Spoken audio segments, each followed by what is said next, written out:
Hello guys, gagawa tayo ng lugaw na mayroong giniling na baka. So dito mayroon na akong ginisa na bawang, sibuyas at saka luya.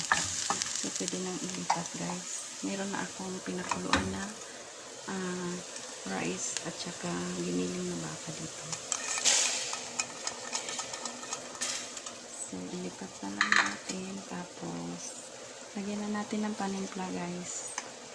Asin, yan, 3/4 na kutsaritang asin, tapos black pepper, tapos konting magic sarap. Yan, magkabuti ang magic sarap ko guys para madaling itaktak. Tapos kasubhat flour, ayan, kasubhat bulaklak ko guys, pampakulay ng lugaw. Pag naluto yan may kulay dilaw niya.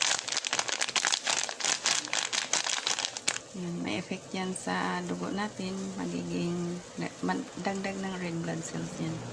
Yan, kasubhat flour na yan. So that's it guys.